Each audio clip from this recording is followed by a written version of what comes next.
Hello guys, ngayon ipapakita ko sa inyo kung paano mas mabilis na magbalat ng itlog at halos walang damage, 95%.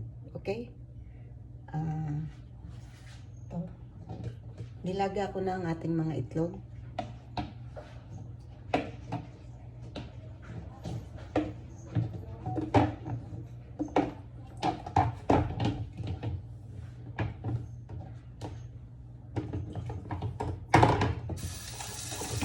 Lalagyan ng tubig.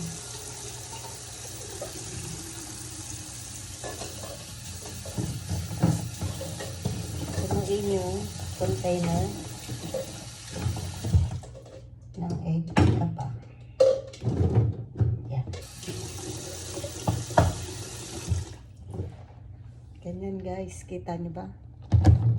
Tapos, sarhan. Maganda to kapag may handaan, may sahog na itlog, di ba? Ang gagawin natin, i-shake, okay?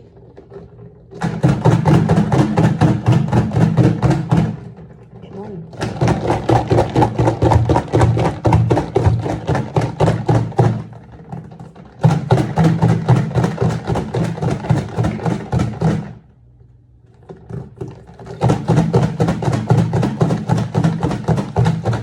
Isa na namang technique.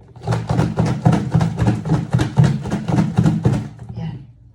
Maganda to, lalo na rito sa trabaho namin. Ayan guys. Pagkatapos mo ma-shake, pwede mo nang balatan. Nakita nyo? Apakadali, di ba? Okay. Sinakripisyo ko yung mga itlog namin sa ref kahit walang kakain para lang dito sa video natin. Oh, 'di ba? Kita nyo? Napaka-effective, guys. Oh. Tuturo. Oh, 'di ba? Napaka-effective kumpara dun sa sinasabing asin. Yan ang tunay, 'di ba? Oh, yan pinapakita ko sa inyo. Maganda 'to sa mga karinderya, mga may handaan na may sahog na nilagang itlog sa lugawan, di ba? Yung adobong may itlog na maramihan sa mga restaurant, di ba? Na may anti-egg. Oh, ayan oh. Oh. Kita nyo guys, ilan na nabalatan ko? 6. Pinaglalaga ko tong itlog ni Lola para maipakita sa inyo.